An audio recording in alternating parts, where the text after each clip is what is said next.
right. Welcome to the first ever live stream of The Disgruntled Leftist. I'm Ronnie. I am going to be doing just one story today. I mainly want to make sure that everything is working.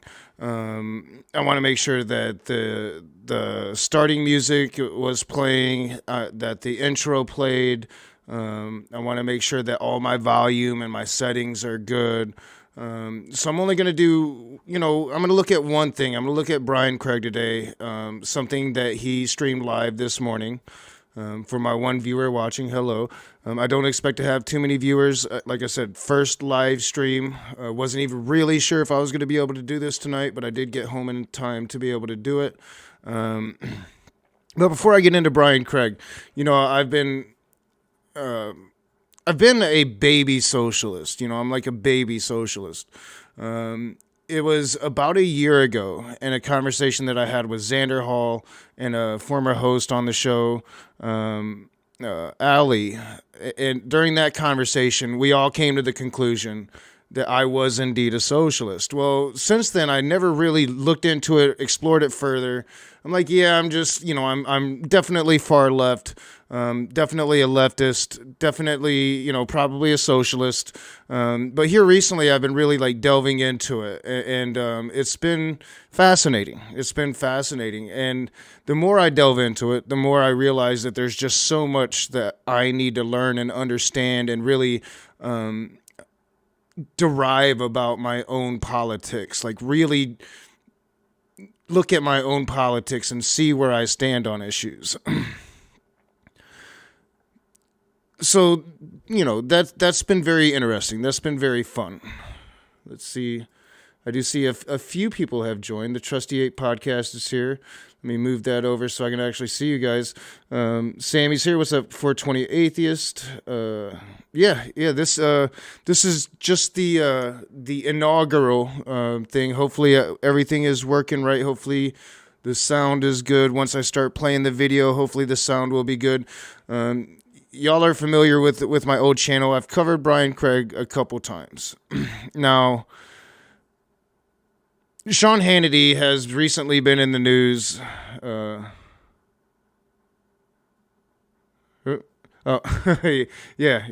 Fighting over who's first.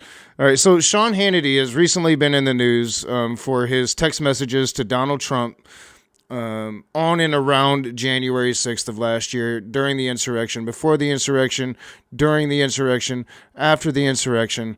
In fact, Sean Hannity took this quote-unquote vacation for a week. I actually listen to a little bit of Sean Hannity almost every single day. When I go to pick up my daughter from school, I listen to Sean Hannity. I listen to right-wing radio when I'm in the car. Know thy enemy. So I listen to a lot of Sean Hannity, and I know he's been on this vacation. He even has been it pretty much admitted it was a forced vacation. It wasn't a real vacation. And hoping that this would blow over, but it's not. And now the select committee investigating what happened around January 6th is requesting. It's my phone. Is going off. The select committee is requesting, that he come and provide testimonies surrounding the text messages, and I'm sure his involvement, if there was any involvement, what he knows about Trump's involvement, all of that stuff that the committee is trying to find out and understand. So, when it comes to matters of free speech, I do take the leftist position. I'm anti-authoritarian. I want to protect free speech, even if it's speech that I don't agree with. I think oftentimes a lot of people on the left and the right get butthurt when they hear things that they don't agree with. And instead of facing those things, addressing those things, trying to possibly debunk those things, they just kind of want to cancel people out. And especially when it comes to the free press. I was very critical of Donald Trump during his era, during his administration. Every time that he talked about the free press being the enemy of the people. I often talked about over the last 4 years, 5 years, that even though I really don't like the CNNs of the world, the MSNBCs of the world, I think that they're corporate media. I think that they're oligarchy media. I think that they're going to feed you what the oligarchy wants. They're going to feed you that corporate line to keep you just in tuned with the status quo. So I really don't like that I've had to like defend CNN or any of these media outlets for the past 5 years. But I want to be consistent with it. I don't want it to just be, when it's Donald Trump attacking the left or the quote unquote left. Again, I don't really see those media outlets as left at all. If we're going to do the same thing, we should be just as critical. But I don't see that here. Now, I'll preface it and then I'll talk about it as we go along, as I look at, Brian Craig flipping out about this. If the select committee goes too far, Sean Hannity has often tried to scapegoat and say that he's not news, and we'll get there eventually, but I think he is news, and I think that he represents a very large swath of America and the opinion of a large swath of America. So I think that, calling Hannity in, which I think the select committee has to do, since these text messages are evidence now, they're going to have to toe the fine line. And if they cross that line of infringing upon Sean Hannity's free speech, well, there will be an issue there.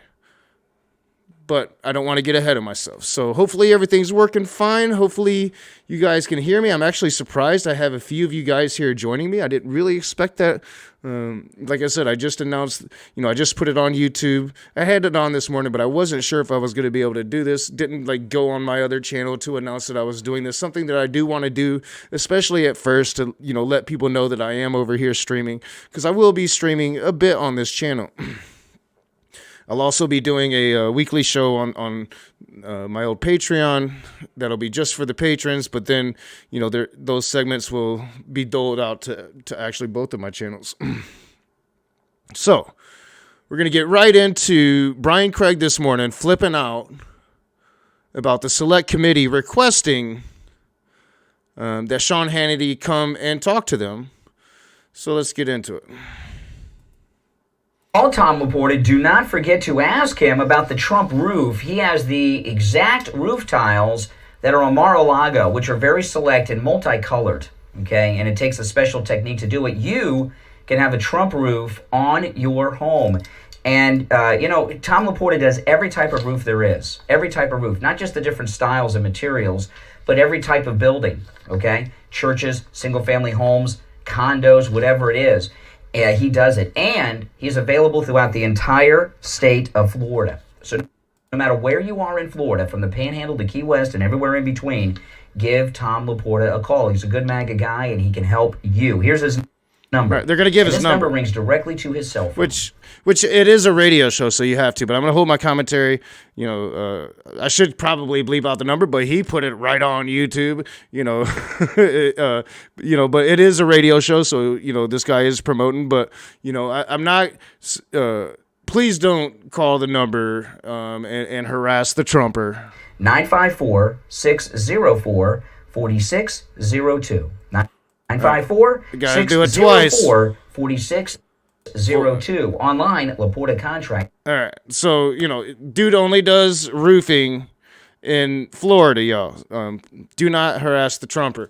I probably should have started after that part. But, I didn't want to, because this is a direct representation of you might be a cult member if you want to get a Donald Trump roof. Like, if you want the roof that Trump has on Mar-a-Lago on your house, you might be a cultist. You might be a cultist. I'm just saying. .com. All right, welcome back, everyone. Our number 1-888-GO-CANE-1. Yeah, this thing with Hannity and the committee. Hannity, he's not a Republican. What is going on? He is a registered conservative, and I've always found that kind of wimpy. And I feel the reason he does that is so that he doesn't offend any Republicans, so he doesn't have to take a side. Because you hear him say, well, I can't vote in the Republican primary in New York. I'm a registered conservative. Oh, yeah. It seems to be a cowardly way out. And also, he never has to take a chance on saying who he's going to vote for. And then, all right, everything is all jacked up. Somehow everything got messed up, so let's do that. All right, now everything's back to normal. All right, I need that up. All right, so, it might be true that Hannity uses that conservative label. And again, like I listen to Hannity a little, about a 45-minute sliver of his radio show every day. And this is something that he harps on. Like, he really likes to talk about how he's not even a Republican. He's a conservative. And, I think he probably does use that so he doesn't have to participate in primaries and, so whoever wins, especially a national election, but whoever wins, they're not going to be mad at him for not voting for them.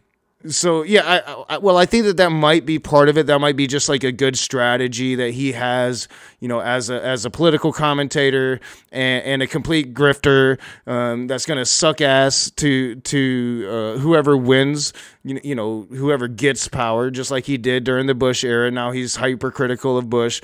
He has kissed Trump's ass the entire time that Trump was in office and ever since Trump has been out of office. But again, like, I don't think that that's like the main reason why he does it.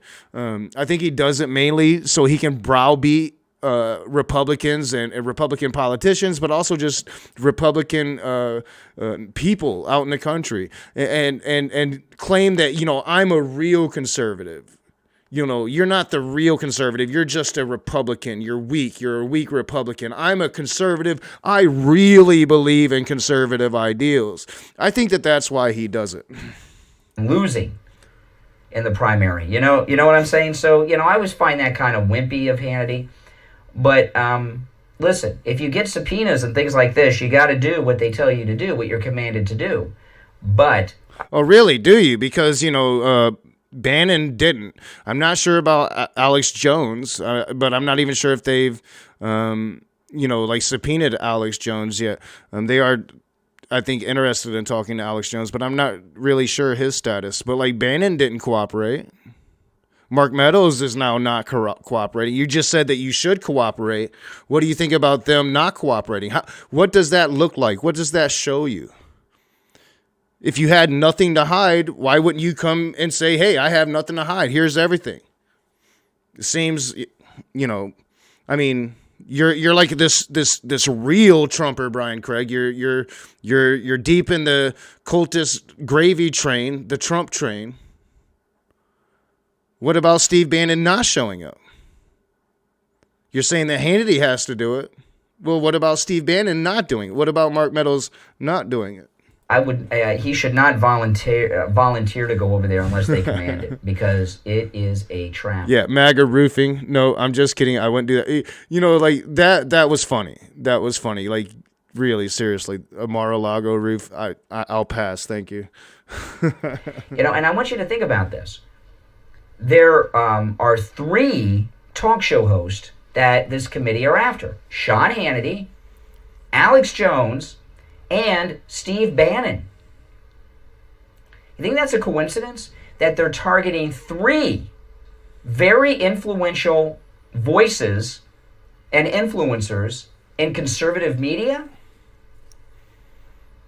I'm sure Tucker will be on the list at some point. Never seen anything like this. Every member of the media, no matter who the administration has been in the past, targeting, they're targeting these members of the media. Now, again, I think that if they were targeting these people because of, come on, Alex Jones isn't he isn't media. He's just Alex Jones. But, I did concede, I at least will say that, yeah, I think Hannity at least has, he says he's an opinion, and that's usually his cop-out for being able to just blatantly lie to his audience. But I think that he should be protected under the Constitution. And I've already admitted that. Steve Bannon, different story. If any of these people had relevant information on what happened that day, they should want to testify. If there is nothing to hide, then you should be more than willing to shed a light on it, right? Like to say, hey, no, we weren't a part of this. We didn't expect this. This was, something that surprised us as well. Like if that's what the case was, it seems like he wouldn't be trying to hide anything. They're going after Alex Jones because, Alex Jones was actually part of organizing the January 6th rally. Nothing to do with InfoWars, although, like Alex Jones admitted he wasn't news, he wasn't a journalist in his lawsuit with the Sandy Hook parents. He said he's entertainment. It's, so that was his way to try to get out of that, even though he didn't, but they're not going after Alex Jones for what he did on InfoWars. They want to talk to him about, his participation in the organization, in the organizing of the rally. Steve Bannon, campaign manager, part of Trump's administration, at the time of the rally was in close contact with Trump, going all over the media airwaves, talking about it leading up to January 6th. So yeah, I'm sure, the committee wants to talk to them. And again, Steve Bannon is not complying. And Hannity, and it's over the recent text messages. Hannity, we all know that Hannity was like, that's SS chief of staff, right? Like he was like the real chief of staff. He was the real one that had a lot of pull with Donald Trump, and they would talk almost every night. We all know this. Hannity's admitted to it. He got busted on that, 2 years into the Trump administration. These text messages have come out, so they want to know, what do you know about a possible criminal act? That's what they want to know. It has nothing to do, as far as I know, with what they're doing with their media lives as journalists. And if it does cross that line, well, like I said, as a leftist, I take the anti-authoritarian stand. I think that free speech should be protected above all else, even the speech that I don't agree with. That's one of the first things that I had an argument with somebody. If you saw me on my old channel, you'd be quite familiar with Smokey Saint. It was over the usage of the N-word. And I'm like, yeah, you have the free speech to use it, but you also have to face the consequences of your speech. You go use the N-word, but you'll have to deal with that. People are going to think you're a racist. People are going to call you a racist. You can lose your job for it. The people that you are degrading might have whatever reaction they're having to you.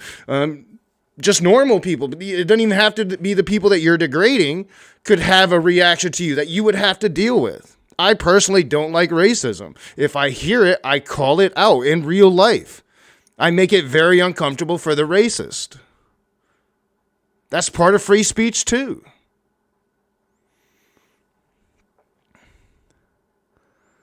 So I think, if they do cross the line here, well, you're going to have a lot of leftists, just as outraged as you are about it, and we will be standing side by side with you about it.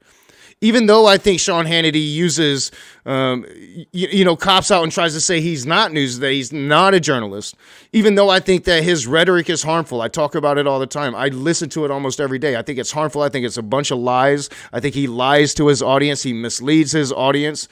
It's still protected speech. So if they cross that line, you're damn sure that a lot of leftists are going to be right there with you saying, no, you're going too far. Protect his speech. Their president's chief of staffs and others inside have had personal relationships with people in the media. They go back years. Sometimes they even have family working in the White Houses. So they're going after 3 very prominent members of conservative media. Where's the ACLU? Where is the media defending? Remember when, One American News was removed from the White House press briefing room?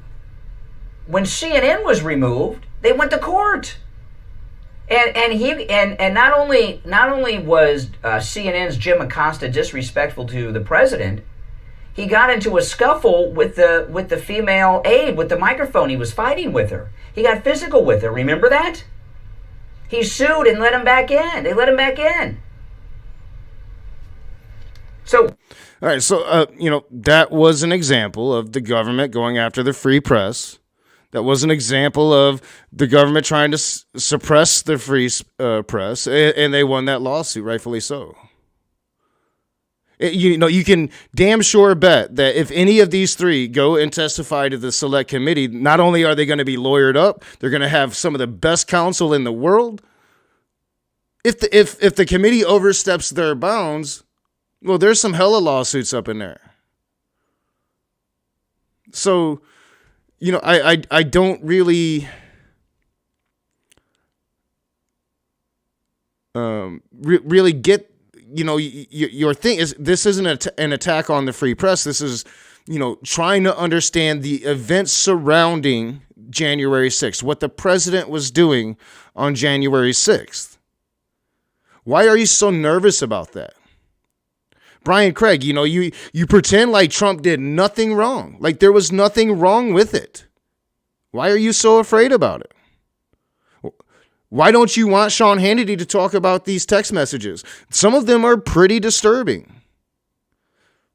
They kind of show the real side of Sean Hannity, not the bullshit that you get on his Fox News TV show or on the radio.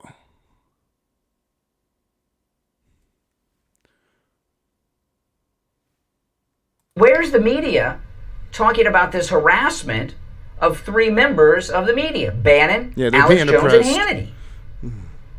It's scary times we're in, people. Very scary times.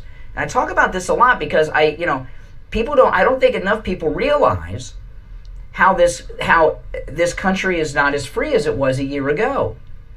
Never let a good crisis go to waste.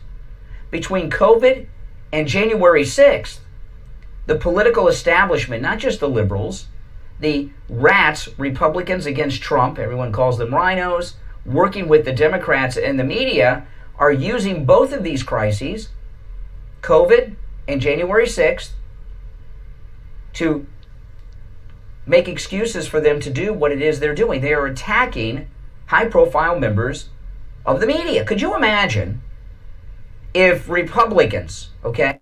All right, so again, all three of these people can have vital information on a criminal act. So let's just say, if I'm in the news media, I'm a journalist, I work for the New York Times.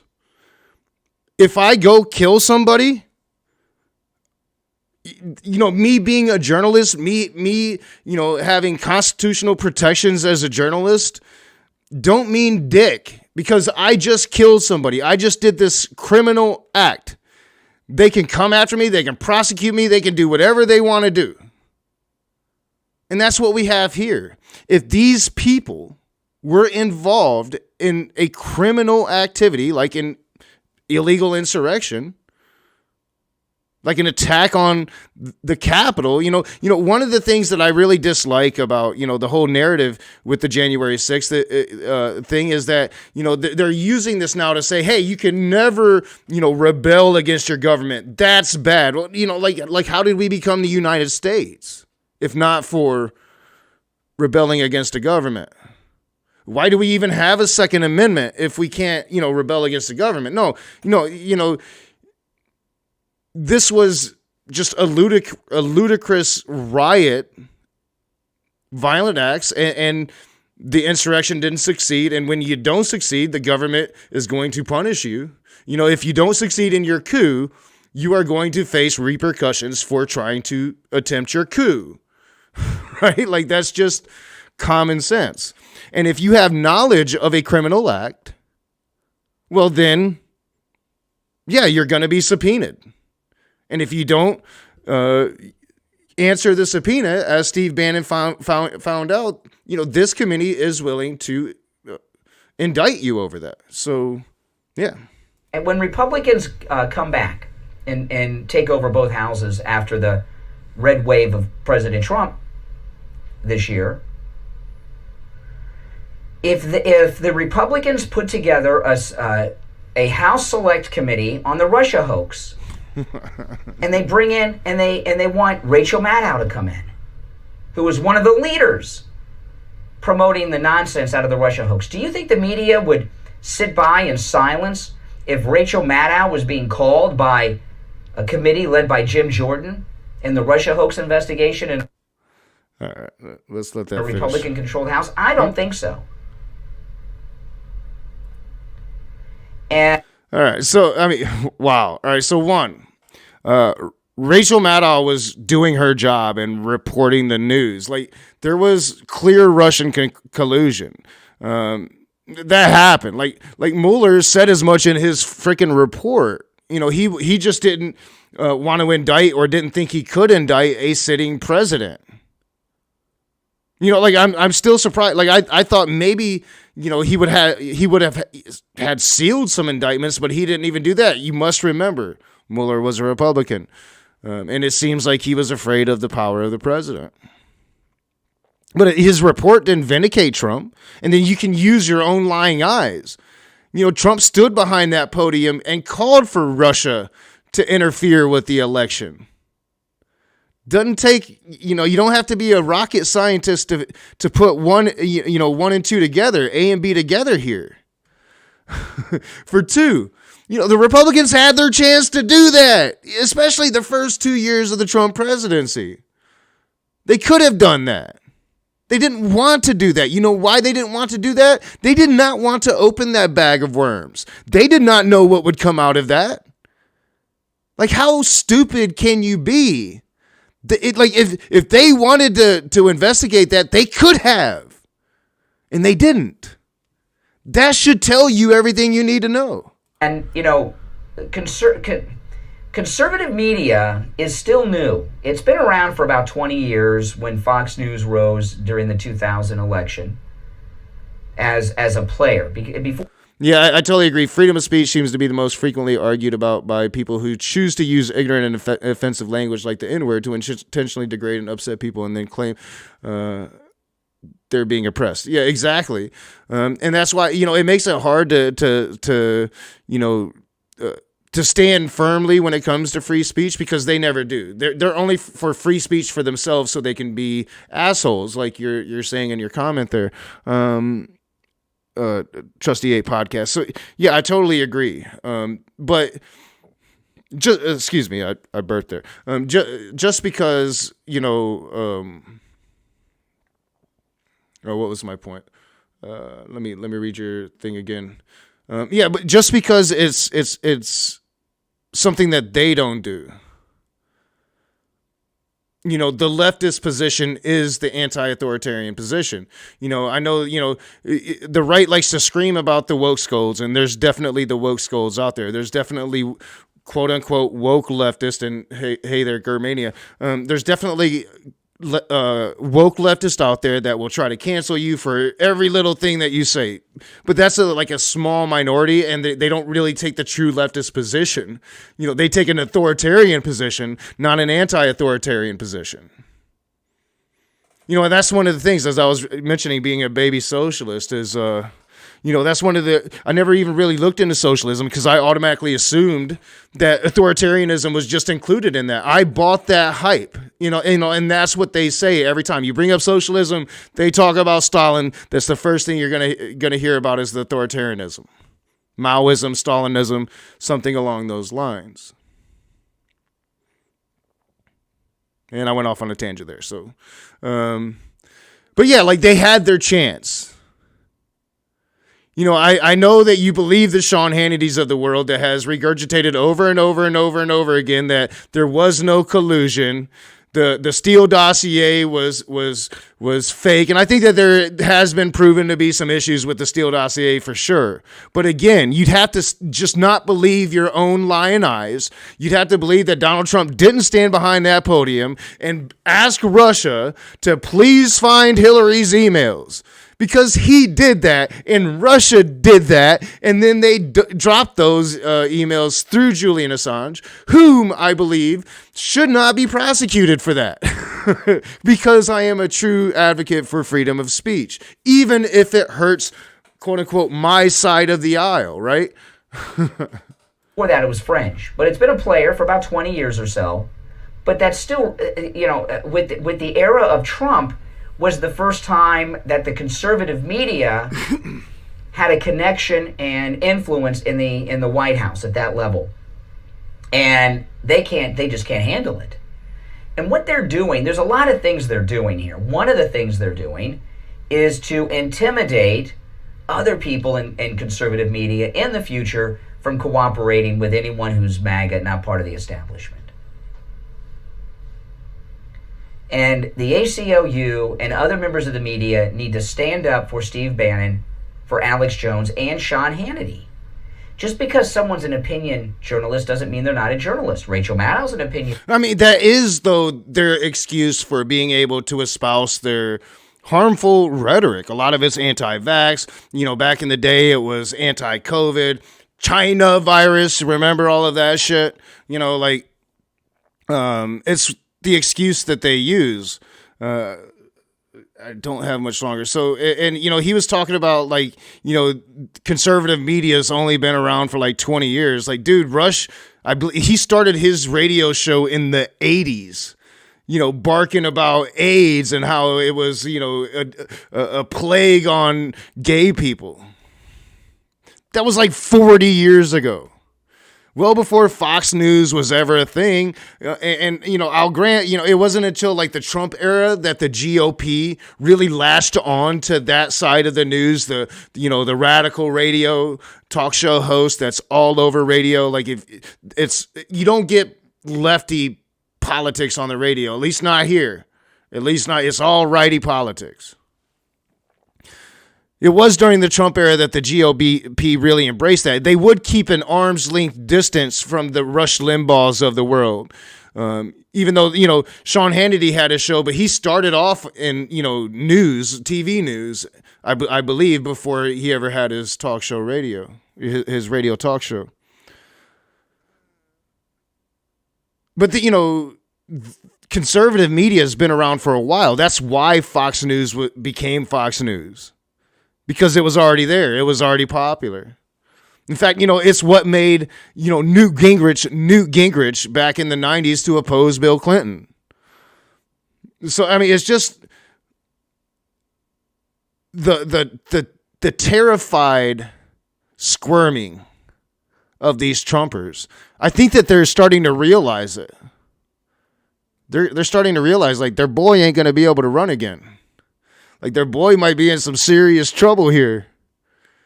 And I think they're getting a little nervous. All right, just a little bit left to go. Journalist. Lawrence O'Donnell's an what's up, opinion Tobin? journalist. Jim Acosta, Don Lemon. These are all opinion journalists. Did he just say Don Lemon? And I don't know why it's skipping now. Did he just say Don Lemon? Really, dude? I know I pronounced some shit messed up. I got some messed up pronunciations at times. But Don Lemon? Don Lemon, maybe? Let's make sure everything's still going. Yeah, I've got so much.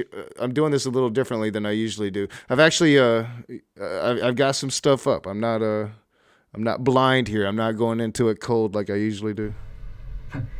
Who isn't an opinion journalist in television news these days? They all are.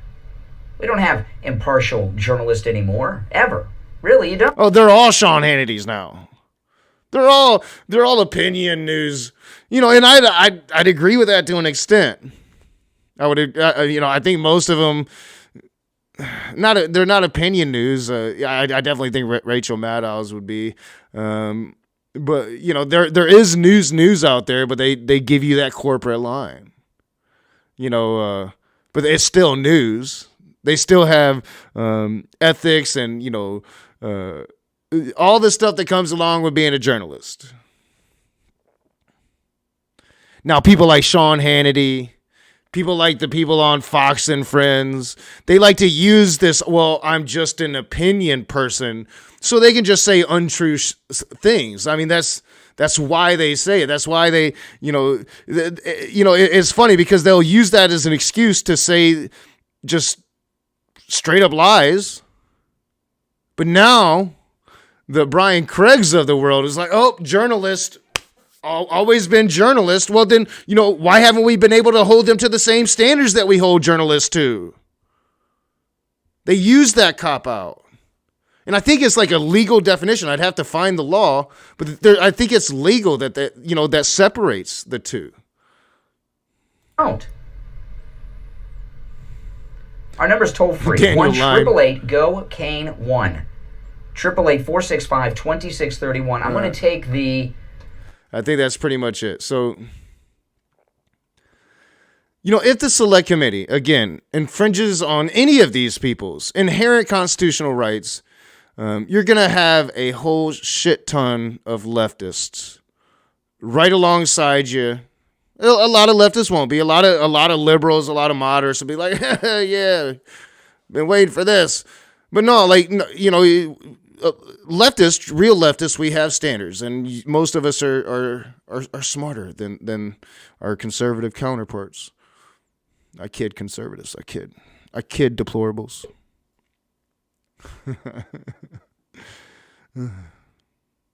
But you'd have a lot of leftists right there with you. And I do think that the select committee, especially when talking to Sean Hannity, is going to have to probably walk a fine line. Only deal with the evidence that they have that's relevant to their case. Definitely stay away from anything that he's quote unquote reporting. And if you haven't listened to his radio show, it's been about a year. It's really been about 4 years of how Hillary Clinton was the one that really did the Russian collusion. And he's done this 4-year investigation that's completely 100% proven it, even though he hasn't at all. It's just a bunch of blah. That's all it is. It does suck having conviction and standards and trying to be consistent. It would be nice to kind of really just this once be like, you know what, infringe on their rights. But no, we'll be right there with you, fighting for their freedom of speech. But if they're involved in a criminality, well, then we should know that. If they have relevant information to an insurrection on the United States of America, we have a right to know that. And if they didn't have anything to hide, well, they'd be eager to share that. That's my take on it. Hopefully you guys enjoyed the first ever live stream on this channel. I'm going to be hanging out mainly here most of the time. We'll be on the other channel at least once a week. I will be keeping that going. Won't be dropping that. But this is going to be my main focus. Got to build this thing up. I want to thank you for joining me. If you enjoyed the program, subscribe if you're catching it. Most of you guys are already subscribed. Hit the thumbs up, all of that. I will be rolling out probably a Patreon for this. I will be rolling out maybe a TikTok that's going to go along with this branding. I was going to keep the same Twitter, but I'm thinking I'm going to start a new Twitter. I haven't decided yet. Still considering things, still building this up, building up a show. Like I said, I'm planning on a once a week Patreon show that's going to, kind of provide some content for both channels. I'm going to be starting that soon. Be looking for that on Patreon. I got a lot of plans. Got a lot of plans for this channel. I'm going to be putting out as many videos as I can, and I'd like to get some, open room conversations going, some open room political conversations, and some one-on-one conversations with some conservatives and the like. So, thanks for watching. Do I even have an exit screen here? I don't think I have my exit screen set up for this. So no exit screen. Not used to that. Thanks for watching, y'all. I'll see you soon.